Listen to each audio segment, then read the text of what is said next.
कैसा डर है जो दिन निकल गया, अभी तो पूरी रात बाकी है और यूं ही हिम्मत हार नहीं सकता मैं, अभी तो कामयाबी से मुलाकात बाकी है। तो नमस्कार दोस्तों, स्वागत है आप सभी का आपके अपने चैनल बेसिक नॉलेज में। दोस्तों आज के वीडियो झारखंड बोर्ड के 10वीं के विद्यार्थी के लिए बहुत ज़्यादा खास होने वाला है, क्योंकि आज के इस वीडियो में हम लोग आप लोग का जो मैथ का मॉडल पर सेट 2 का जो अगला पोर्शन रह गया था, यानी कह सकते हैं सेक्शन सी 41 से लेकर 45 सारा सवालों को हम लोग हल करेंगे। 41 से लेकर 45 तक आई थिंक देख लेंगे, अभी सभी को हल करेंगे डिटेल में। तो वीडियो को पूरा देखिए, हर एक चीज की जानकारी मिल जाएगी, ठीक है। और बीच में थोड़ा लाइट का प्रॉब्लम हो तो मैनेज कर लीजिए, क्योंकि अभी हम लोग का यहाँ लो वोल्टेज है दोस्तों, तो फिर भी वीडियो देना है तो देना है, इसलिए वीडियो बना रहे हैं। अभी रात के बज रहे हैं 9। चलिए वीडियो को करते हैं शुरू। और बिल्कुल आप लोग को ये वीडियो मिलेगा कल सुबह, यानी आज कौन दिन है, रविवार, यानी सोमवार का कोई वीडियो कल मिल जाएगा, ठीक है। तो चलिए शुरू करते हैं। पहला सवाल, सभी लोग वीडियो को पूरा देखिए, जितने सारे दोस्त हैं सभी को शेयर कर दीजिए। और हाँ, एक नेक काम जल्दी से कर दीजिए, लाइक करके और अपने दोस्तों को शेयर कर दीजिए, ठीक है। चलिए देखिए क्या है, संख्या 6, 72 और 120 का अभाज्य गुणनखंड विधि द्वारा HCF और LCM निकालना है। देखिए बहुत महत्वपूर्ण सवाल है, इससे आप लोगों का सवाल एग्जाम में आ रहा है, लिख के ले लीजिए, ठीक है, लिख के ले लीजिए। तो देखिए क्या है सवाल, स्क्रीन में देखिए और यहां मैं दिखा रहा हूं। 41 नंबर सवाल है आपका, बोल रहा है 6 है, 72 है और है यहां पर 120, ठीक है। इसका आपको अभाज्य गुणनखंड विधि द्वारा HCF और क्या निकालना है, LCM। तो देखिए कैसे निकालेंगे। तो अभाज्य गुणनखंड विधि मतलब क्या, ऐसे करके ऐसे पिछले वीडियो में बताए थे, 2 तिया 6 और किससे जाएगा 3 से, तो 3 एकम 3 हो गया। तो 6 इक्वल टू कितना हो जाएगा, 2 गुना 3। चलिए इसको रखने दीजिए। अब 72 को कीजिए। 72 को सर ऐसे करेंगे हम लोग, 2 से चल जाएगा पहले, तो 2 तिया 6, एक बच गया तो 12 हो गया, 2 छक 12, फिर 2 से जाएगा, 2 एकम 2, 2 आठे 16, फिर 2 से जाएगा, 2 नाम 18। अब 2 से नहीं जाएगा ना, तो सर 3 से तो चल जाएगा, तो 3 त्रिखा 9, फिर 3 से दीजिए, 3 एकम 3, ठीक है। ये 72 का हो गया। हम लोग क्या लिखेंगे 72 को, 2 गुने 2 गुने 2 गुने 3 गुने 3, देख लीजिए आप लोग, वही है। और उसके बाद है 120, तो चलिए 120 को भी दे देते हैं हम लोग यहीं पे, ठीक है। आप लोग का नीचे नीचे दीजिएगा, जगह नहीं होगा तो। 2 छके 12, 0, 2 तिया 6, सॉरी यार, 2 तिया 6, 0,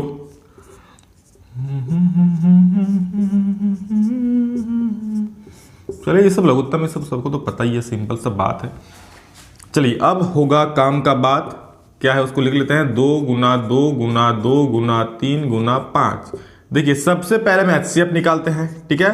HCF मतलब क्या भैया, तो हाईएस्ट कॉमन फैक्टर, यानी कि सब में जो चीज कॉमन आ जाए वही होगा HCF, ठीक है। तो सब में क्या आ रहा है, 1 2 आ रहा है, हमको यहां दिख रहा है, ठीक है। तो 2 हो गया। और कुछ आ रहा है, यहाँ पे 3 है, यहाँ भी 3 है और यहाँ भी 3 है, मतलब सर 3 भी आ रहा है, 3 भी लिख दिए। और कुछ आ रहा है और नहीं आ रहा है, तो 2 तिया 6 हम लोग का HCF हो गया। सर LCM कैसे निकालेंगे, तो देखिए LCM कैसे निकालेंगे। LCM के लिए आप लिखिए, जो कॉमन आया उसको पहले लिख दीजिए। सर 2 3 कॉमन आया, 2 3 को लिख दीजिए। और क्या, ये तो काम खत्म। अब क्या बचा है, 2 और 2 ना, तो चलिए 2 2 को भी लिख देते हैं। और फिर 2 2, तो चलिए इसको भी लिख देते हैं, कॉमन है।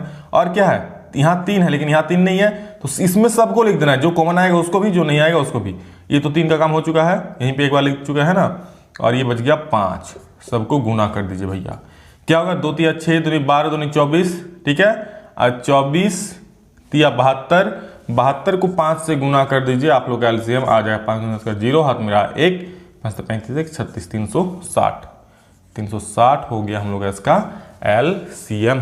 Gate it. तो बिल्कुल जो भी डाउट आप लोग पूछ सकते हैं कमेंट में। और चलिए मैं नेक्स्ट क्वेश्चन तरफ चलता हूं आगे, ठीक है। तो देखिए दोस्तों, अगला जो आप लोगों का सवाल है, इसमें आप देख सकते हैं यहाँ पर और में दिया हुआ है, ठीक है। यहाँ देखिए बहुत ही अच्छा सवाल है, क्या है कि सिद्ध कीजिए 6 + √2 एक परिमेय संख्या है। तो चलिए सिद्ध करते हैं, बहुत आसान है। 6 + √2 बोला है ना, देखिए इसमें क्या कीजिएगा, जब भी आपको परिमेय सिद्ध करने बोलेगा तो सबसे पहले उसका उल्टा मान लीजिए। उल्टा मतलब सर, मतलब परिमेय सिद्ध करने बोला है तो मान लेते, क्या अपरिमेय सिद्ध करने बोला है तो मान लेते हैं परिमेय, ठीक है। तो पहले कहता है और वाला क्वेश्चन है, चलिए वही 41 नंबर का ही और वाला सवाल है, ठीक है। तो बोला है कि सिद्ध कीजिए 6 + √2 एक अपरिमेय संख्या है। तो मान लेते हैं, मानने में क्या जाता है भैया, हमको माना 6 + √2 एक क्या है, परिमेय संख्या है, ठीक है। जो प्रूव करने बोलेगा उसका हम उल्टा मानेंगे, परिमेय संख्या है प्रूव करने के लिए, ठीक है। परिमेय संख्या है, ठीक है, इतना हम लिख दिए। अब भैया जब कोई भी परिमेय संख्या p/q के रूप में होता है, होता है कि नहीं होता है? तो हम लिख सकते हैं ये 6 प्लस √2 बराबर P बटा Q। हाँ सर लिख सकते हैं, क्योंकि कोई भी परिमेय संख्या होगा तो उसको हम P बटे Q के रूप में लिख सकते हैं। अब देखिए यहाँ पर जो 6 है प्लस में उधर भेज देते हैं इसको, तो √2 बराबर क्या होगा P बटा Q माइनस 6 हो जाएगा। तो फिर इसको आगे सॉल्व करते हैं, क्या हो जाएगा P माइनस 6Q बटा Q। यहाँ देखिए यहाँ लिख सकते हैं जहां Q not equal to 0, Q भैया 0 नहीं होना चाहिए, ठीक है। अब सोचने वाली और देखने वाली बात यहाँ पे है कि भैया P भी मेरा पूर्णांक है, Q भी पूर्णांक है और 6 भी पूर्णांक है, ठीक है। तो इसको जब हम लोग सॉल्व करेंगे तो पूरा सॉल्यूशन भी पूर्णांक आएगा। तो इधर मेरा परिमेय मिल जा रहा है, कोई भी पूर्णांक होगा, मान लीजिए 3 ही मिला, 4 ही मिला, 6 ही मिला, -5 ही मिला, कुछ मिला, पूर्णांक तो मिल रहा है इधर, तो पूर्णांक मिल रहा है मतलब इधर परिमेय संख्या मिल रहा है, ठीक है। लेकिन इधर हमको मिल जा रहा है अपरिमेय संख्या। तो इसको हम लोग ऐसे कर सकते हैं, इधर क्या है अपरिमेय है। तो चलिए हम जल्दी शॉर्ट में बताते हैं आपको, ठीक है। नंबर फुल मिलेगा बनाइएगा तो अपरिमेय बराबर क्या हो रहा है, इधर परिमेय हो जा रहा है, इधर क्या हो जा रहा है परिमेय। अरे यार इधर अपरिमेय इधर परिमेय, ऐसा कभी संभव हो सकता है? कभी भी संभव हो सकता है कि ये वाला परिमेय हो जाए, ये वाला परिमेय हो जाए, ये वाला परिमेय? कभी संभव नहीं हो सकता है। क्यों हो रहा है ये? हम लोग यहीं पे माने हैं गलती, क्योंकि ये कभी परिमेय हो ही नहीं सकता। कैसे हो सकता है? यही तो गलती करते हैं हम। मान ली यहाँ पे मान क्या है, गलत राह पहुंच गए, ठीक है। जाना है आपको दिल्ली, अब किसी और में राह जाएगा तो नहीं ना पहुंचिएगा। सेम उसी तरह से हम इसको मान के चले तो नहीं बन रहा है, ठीक है। मतलब ये हम लोग का परिमेय नहीं है, ठीक है। ये क्यों प्राप्त हुआ ऐसा? हमारी विरोधाभास के कारण। तो हम लोग क्या मान लेते हैं, इसीलिए लिखा है चूंकि यह संभव नहीं है, यह संभव नहीं है, नहीं है भैया। क्यों संभव नहीं है? ठीक है, क्योंकि हम पहले उल्टा मान लिए हैं। यहां और क्या लिखना, यह हमारी विरोधाभास के कारण प्राप्त हो, यह हमारी विरोधाभास मतलब जो उल्टा माने वो, ठीक है, हमारी विरोधाभास के कारण प्राप्त हुआ, ठीक है, प्राप्त हुआ। इसीलिए चलिए मतलब क्या अपरिमेय है, ये कभी हो ही नहीं सकता है क्या? इसीलिए 6 प्लस √2 एक अपरिमेय संख्या है, दैट इज इरेशनल नंबर, अपरिमेय संख्या है। Got it? चलिए अगला सवाल चलते हैं, ठीक है। सभी लोग देखिए बहुत महत्वपूर्ण सवाल है एग्जाम के लिए, ठीक है। कहीं भी डाउट हो कोई एग्जाम कोई कमेंट में बोलिए, मैं उसको आंसर दूंगा, ठीक है। नेक्स्ट देखिए विलोपन विधि से आपका 2 सवाल दिया है, एक और में भी दिया है, ठीक है। तो मैं विलोपन विधि बता देता हूं, आप लोग इसको और वाला कर लीजिएगा आराम से। चलिए मैं विलोपन विधि से बोलता हूं, एक सवाल बोलता हूं, एक सवाल आप लोग कीजिएगा, क्योंकि 2 सवाल दिया है। 42 नंबर देखिए, एक है 42 नंबर और एक है और में, ठीक है। दोनों विलोपन विधि से ही है, तो मैं एक को सॉल्व कर देता हूं भैया जी, दूसरा आप लोग कर लीजिएगा, ठीक है।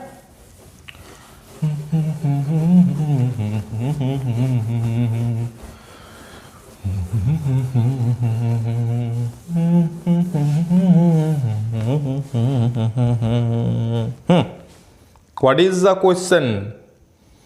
बोला है विलोपन विधि से हल ज्ञात कीजिए 42 नंबर।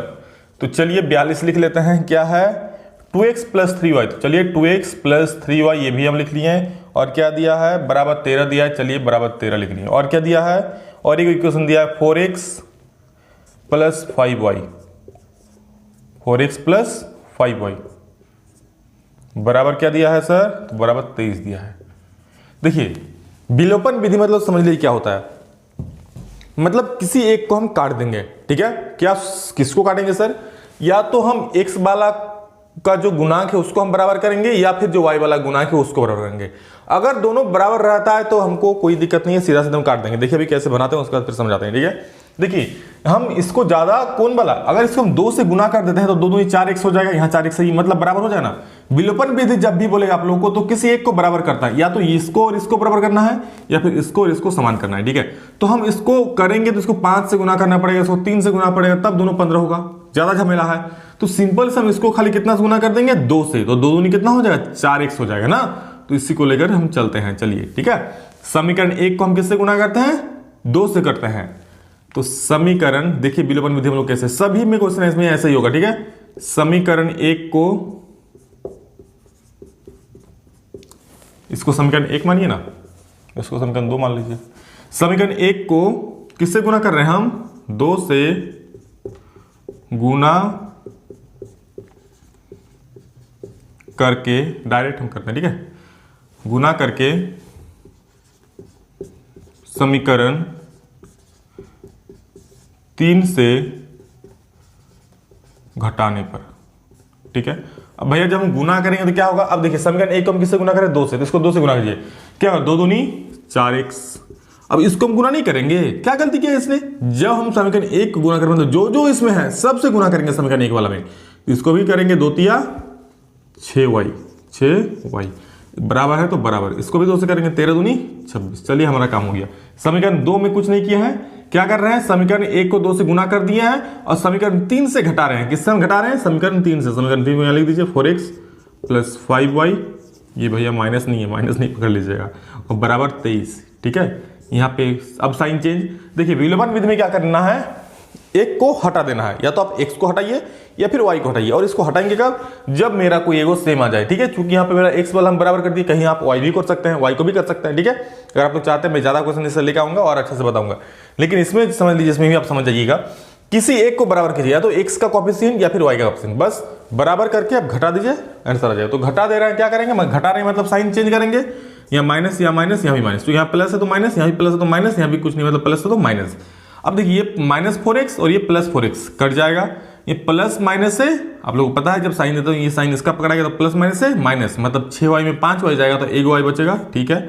और यहाँ पे प्लस माइनस से माइनस, 26 में 23 जाएगा तो 3 बचेगा, तो y का वैल्यू हो गया हम लोग कितना? 3। अब y का मान किसी भी समीकरण में रख दीजिए, हम लोग का आंसर आ जाए। हम 1 में रख देते हैं, तो y का मान समीकरण 1 में रखने पर, ठीक है, 1 में रखने पर, चलिए रख दिए। एक क्या है देखिए यहाँ पे सर, 2x है प्लस 3y है, और क्या है सर? बराबर 13 है।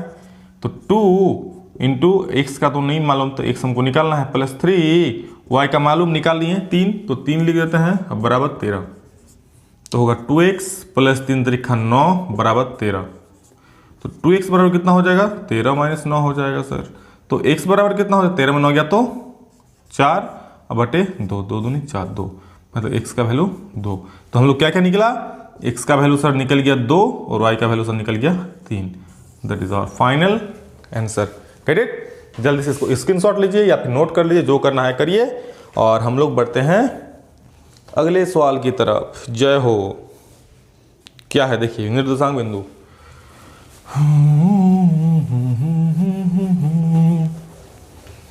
कोई दीवाना कहता है, कोई पागल समझता है, मगर धरती की बेचैनी को बस बादल समझता है।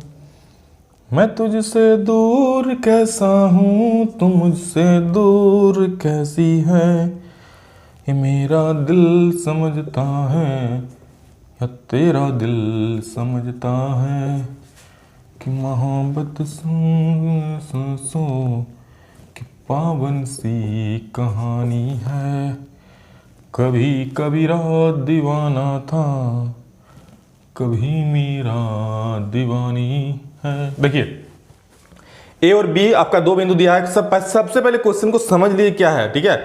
यहाँ देखिए उस बिंदु का निर्देशांक ज्ञात कीजिए, जो बिंदुओं, उस बिंदु का निर्देशांक ज्ञात करना है, जो बिंदुओं यहाँ मान लिए ए, इसको मान लिए, अभी लिखेंगे हम 4,3 और 8,5 को जोड़ने वाला जो रेखाखंड, इसको जो रेखाखंड ये वाला रेखाखंड जोड़ रहा है, को आंतरिक रूप से मतलब इंटरनली अंदर में 3:1 में विभाजित कर रहा है, मतलब इधर 3 भाग रहेगा, इधर 1 भाग।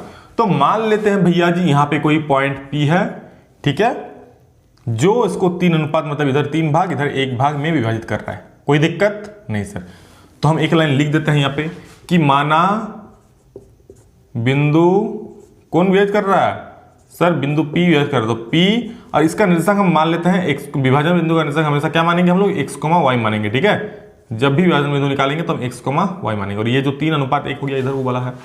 तो माना बिंदु P x, y जो है बिंदुओं, किसको किसको विभाजित कर रहा है? कौन कौन बिंदुओं को? तो बिंदुओं a 4, देखिए a दिया हुआ नहीं था, मान ली, इसलिए पहले माना लिखे हैं, ठीक है। a 4, -3 और बी 8,5 को जोड़ने वाले रेखाखंड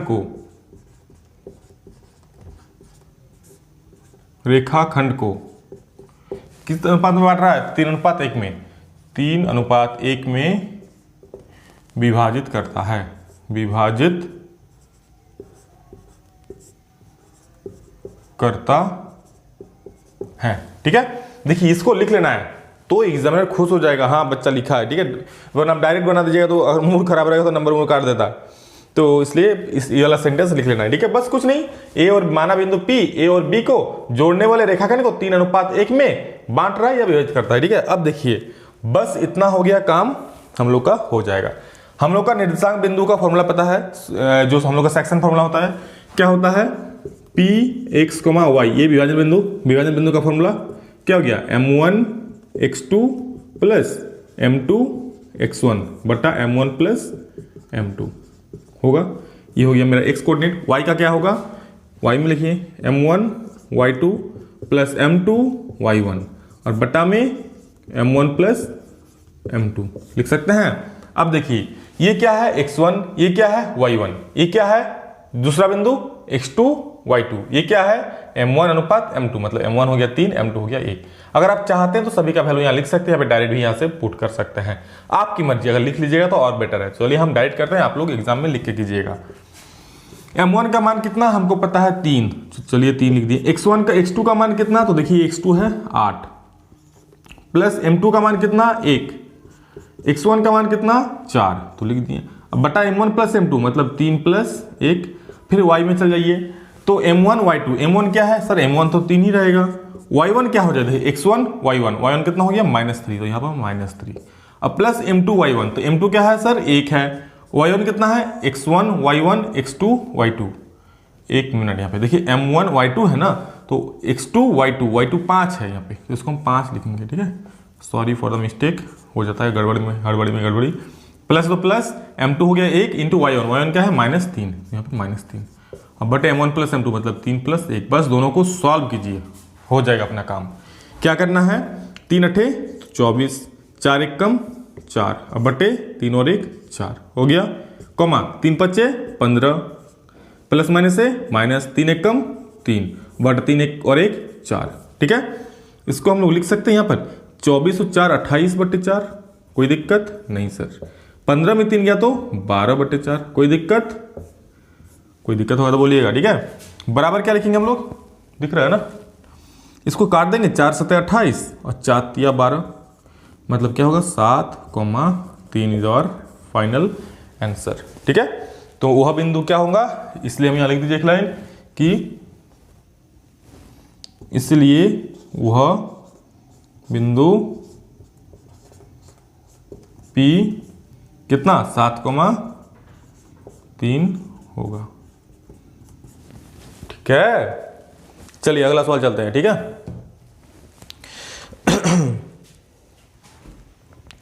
अगला सवाल में देखिए क्या है, इसी का और में और एक क्वेश्चन दिया है। सर क्या दिया है? तो ये जो दिया आपका कि देखिए 42 में और एक और में था, मैं और वाला उसमें नहीं बोला क्योंकि विलोपन विधि में बता दिया, उस तरह से आप लोग उसको सॉल्व कीजिए। और 42 का सभी लोग आंसर क्या होगा कमेंट में बोलिए। जो वीडियो देख रहे हैं सभी लोग कमेंट में बोलिए 42 का आंसर क्या होगा और वाला क्वेश्चन का, क्योंकि एक मैं बता दिया हूं तो और वाला का आप लोग कमेंट में बोलिए। ठीक है, और नेक्स्ट चलिए देखते हैं हम लोग का और वाला है इसमें संरेखी वाला। ठीक है, के का मान ज्ञात कीजिए ताकि तीनों बिंदु संरेखी हो। बहुत इंपॉर्टेंट क्वेश्चन, बहुत ज्यादा ध्यान से देखिए इसको और वाला को। ठीक है, मैं इसमें और चूंकि इसमें अलग क्वेश्चन है तो मैं बोल देता हूं। भैया संरेखी मतलब क्या? संरेखी मतलब क्या? रटने से नहीं चलेगा बाबू, समझना पड़ेगा। क्या होता है संरेखी मतलब? संरेखी मतलब जब कोई बिंदु समान रेखा पर हो। ठीक है, 3 बिंदु दिया है यहां पर, जब तीनों बिंदु समान रेखा पर हो जाए, मतलब सर ये एक बिंदु सीधा इसका सेंटर में, एक बिंदु सीधा इसका एक बिंदु, मतलब तीनों सेम रेखा पर हो, तो इसे हम लोग कहते हैं संरेखी, समान रेखा पर। आज के बाद नहीं बोलना है। ठीक है, तो देखिए अगर कोई बिंदु संरेखी हो जाए भैया तो यहां पर कोई त्रिभुज बनेगा? त्रिभुज 3 बिंदु से बनता है, चलिए ठीक है, 3 बिंदु लेंगे तब ना बनेगा अलग अलग, ये संरेखी नहीं है, हमको बोला है संरेखी है। क्वेश्चन क्या है, क्वेश्चन क्या है कि के का मान ज्ञात कीजिए ताकि तीनों बिंदु संरेखी हो। 3 बिंदु आपको दे दिया है, संरेखी मतलब एक ही लाइन पे होगा। भैया जब एक ही लाइन पे हो गया तो त्रिभुज बनेगा कहां से, त्रिभुज बनेगा ही नहीं, तो हमको क्षेत्रफल कहां से होगा, 0 होगा क्षेत्रफल, तो त्रिभुज का क्षेत्रफल 0। जब भी 3 बिंदु संरेखी हो तो त्रिभुज का क्षेत्रफल क्या होगा, 0 होगा। क्यों होगा, क्योंकि संरेखी होगा मतलब एक ही लाइन पर है, इसलिए। ठीक है, चलिए तो हम बनाते हैं इसको। ठीक है, धमाकेदार 43 का और का सवाल है। ठीक है, 43 का और का क्या है, बिंदु दिया है आपका 7, -2, टिडिंग टिडिंग 5, 1 टिडिंग और है 3, के। ये आज बिजली इतना बदमाशी कर रहा है ना, चलिए कोई नहीं, हम लोग वीडियो बनाएंगे, हम लोग पढ़ेंगे। ठीक है, 3 बिंदु हो गया, सही है, बिल्कुल सही है। चलिए इसको सॉल्व करते हैं। तो सबसे पहले सबका वैल्यू लिख लीजिए, अच्छा होगा। x1 y1 x2 y2 x3 y3। पहला पॉइंट में x1 बराबर कितना 7 और x2 बराबर कितना -2, तो यहां लिख लीजिए x2 बराबर -2। अब y1 में आइए, इसमें आइए 2 में, तो इसमें x1, अरे यार गलती हो रहा है ना, ये x1 ये y1 बराबर -2, x2 y2, तो x2 कितना है 5 है और y2 कितना है 1 है। ठीक है, x3 y3, x3 कितना है 3 है, y3 कितना है k है। ठीक है, कोई डाउट नहीं सर। तो चलिए इसको हम लोग अब सॉल्व करते हैं। सबका वैल्यू पता चल गया। हम क्या बोले, जब संरेखी होगा मतलब त्रिभुज का क्षेत्रफल 0, तो लिखेंगे यहां पर चूंकि तीनों बिंदु संरेखी है इसीलिए त्रिभुज का क्षेत्रफल बराबर 0। लिखिए फॉर्मूला उसका, half x1 into y2 minus y3 plus x2 into y3 minus y1 plus x3 into y1 minus y2 बराबर 0। ठीक है, बस सबका वैल्यू पुट कीजिए, क्या क्या है, हाफ है तो हाफ लिख दिए। x1 का मान कितना है 7, तो यहाँ पे 7, y2 माइनस y3 मतलब y2 माइनस y3 मतलब 1 माइनस k, तो 1 माइनस k प्लस x2 कितना है 5, तो 5 लिख दिए। ब्रैकेट में y3 माइनस y1 मतलब k माइनस -2, k फॉर्मूला में माइनस है और y1 का मान कितना -2, तो यहाँ पे -2। ठीक है, प्लस x3 है, x3 में क्या है 3 और y1 minus y1 minus y2 मतलब -2 और -1। ठीक है, बराबर 0। इधर हो जाएगा मेरा गुना के 7 एकम 7 -7 इंटू के 7k हो जाएगा, प्लस 5 इंटू के 5k और प्लस माइनस, यहाँ देखिए प्लस, ये माइनस माइनस प्लस हो जाएगा ना, माइनस माइनस प्लस और प्लस प्लस है प्लस, 5 दूनी 10, थोड़ा डायरेक्ट कर दिए समझ लीजिएगा। ठीक है, प्लस अब देखिए इसको +3 है और अब माइनस माइनस प्लस यानी कि कितना हो जाएगा 2 और 1 3, लेकिन चिन्ह क्या हो जाएगा माइनस, बड़ा चिन्ह माइनस है इसलिए बराबर 0। ठीक है, अब इसको आगे सॉल्व करते हैं हम। यहाँ पे 1/2 तो देखिए गुना में है, उधर हम भेज देते हैं बटा में, मतलब 0 हो जाएगा। इधर 1/2 इसके साथ गुना में है ना, अगर उधर भेजेंगे तो भागा में हो जाएगा 0 से, तो 0 से कुछ को भी भाग दे 0 ही हो जाएगा, मतलब 1/2 खत्म हो जाएगा। इसको हम हटा देते हैं, इसको हम जितना k वाला है एक साथ लिखते हैं, क्या है -7k और क्या है +5k, इसको हम एक साथ जो है ही। अब संख्या वाला एक साथ लिख दीजिए, क्या क्या है सर 7 है यहाँ पर, तो +7 लिख दिए, प्लस 10 और 3 कितना हो जाएगा 13 हो जाएगा। 1 मिनट, तो गुना में है, प्लस 10 और प्लस माइनस से -3 त्रिखा 9 और बराबर 0। चलिए इसको हम यहाँ पे सॉल्व करते हैं। ठीक है, देखिए माइनस प्लस से माइनस 7k में 5k जाएगा तो बचेगा 2k, तो माइनस में 2k बराबर 7 और 10 17, 17 में 9 जाए तो क्या कितना बचेगा सर, 17 में 2 बचेगा तो इधर 8 बचेगा, तो +8 बराबर 0। तो -2k बराबर -8, तो k बराबर क्या होगा, माइनस से माइनस कटिंग 8/2 4 से, तो और value of k is 4, that is our final answer. ठीक है, चलिए अगला सवाल कोई भी डाउट हो इसको स्क्रीनशॉट ले लीजिए, ठीक है, और रख लीजिए। चलिए अगला सवाल देखते हैं हम लोग क्या है, ठीक है, देख लीजिए कहीं गलती वलती है नहीं, डायरेक्ट बनाया है। देखिए 44 नंबर सवाल जो आप लोग का है ये ज्योमेट्री से है, स्केच से बनाना पड़ेगा। मैं इसके लिए सोच रहा हूँ एक अलग सा क्लास दे दूं आप लोग को, तो अगर आप लोग चाहते हैं तो कमेंट में बोलिए, मैं इसके लिए अलग सा क्लास दे दूंगा सिर्फ इस चैप्टर को लेकर, ठीक है, ताकि इस चैप्टर में एक सवाल तो फिक्स है ही, बनाना है ही, तो अलग से मैं इसके लिए क्लास ही दे दूंगा, उसके बाद कोई फिर बताना नहीं पड़ेगा, ठीक है। वैसे आज मेरा एनर्जी तो डाउन है, भोर में 4 बजे से उठ के लगातार। चलिए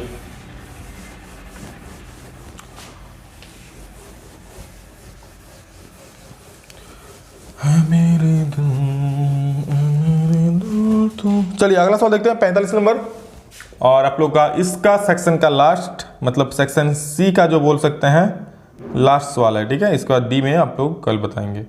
पानी पीने वाला गिलास, देखिए छिन्नक वाला, भैया छिन्नक वाला सबको कर लेना है, ठीक है। तो बिल्कुल मैं एक को करता हूं और नेक्स्ट वाला का सभी लोग बना के सॉल्व करके मुझे उसका आंसर बताइएगा कैसे करना है। मैं 45 में उसका हिंट दे दूंगा, ठीक है। देखिए बोल रहे पानी पीने वाले गिलास, भैया पानी पीते हैं किससे? गिलास से। कौन आकार का है सर? छिन्नक का है। तो गिलास की ऊंचाई देखिए, ठीक है, कितना दिया है? 14 सेंटीमीटर। तो बस जो दिया है उसको पहले लिख लीजिए। ऊंचाई कितना है? ये शायद पिछली बार भी हम बताए थे आप लोगों को, 14 सेंटीमीटर। और क्या दिया है? छिन्नक आकार का है, दोनों सिर वृत्ताकार सिरों का व्यास। तो व्यास हम मान लेते हैं, पहला वाला D1 मान लेते हैं 4 सेंटीमीटर। तो R1 कितना हो जाएगा? D1/2, मतलब 4/2, मतलब 2 सेंटीमीटर, ठीक है। और क्या R2 मान लेते हैं, सॉरी, और वो है D2 दूसरा व्यास। तो D2 बराबर है 2 सेंटीमीटर। तो R2 बराबर होगा D2/2, ठीक है। R2 बराबर होगा D2/2, मतलब 2/2, मतलब कट किया जाएगा 1, तो 1 सेंटीमीटर, ठीक है। इतना हो गया। अब हम लोग को निकाले इस गिलास की धारिता। धारिता मतलब भाई साहब आयतन। तो लिखते हैं गिलास का धारिता, ये पिछली बार भी हम बताए थे, ठीक है। गिलास की धारिता क्या हो जाएगा? गिलास मतलब कैसा होता है भैया? इतना पानी पिए नहीं पता? हमको तो पता है भैया जी, आप लोगों को भी पता है। देखिए ये हो गया गिलास, कोन आकार का हो गया, छिन्नक का हो गया। ये हो गया ऊपरी सिरा, मतलब खुला हुआ सिरा, और ये हुआ बंद सिरा। अब क्वेश्चन में ध्यान दीजिए, यहां बोला है आयतन, मतलब इसमें कितना भैया पानी है। तो हमको पता है छिन्नक का आयतन क्या होता है। गिलास की धारिता मतलब छिन्नक का आयतन, गिलास का आयतन जो भी बोलिए। तो ये फॉर्मूला हो जाए इसका आयतन, छिन्नक का आयतन 1/3 πh इंटू R1 का स्क्वायर प्लस R2 का square plus R1 into R2, ठीक है। सबका वैल्यू पुट कर दीजिए आंसर। 1/3 पाई का मान होता है 22/7, और H का मान कितना है? यहाँ देखिए 14 है, तो हम लिख दिए 14। R1 का स्क्वायर मतलब किसका स्क्वायर? सर R1 2 है, 2 का स्क्वायर प्लस R2 का स्क्वायर मतलब कितना? 1 का स्क्वायर, और प्लस R1 इंटू R2, मतलब R1 है 2, R2 है 1, मतलब 2 गुना 1। बस इसको कैलकुलेट कीजिए। 7 दूनी 14 कटिंग, 22 दूनी 44 आइंग बटे 3।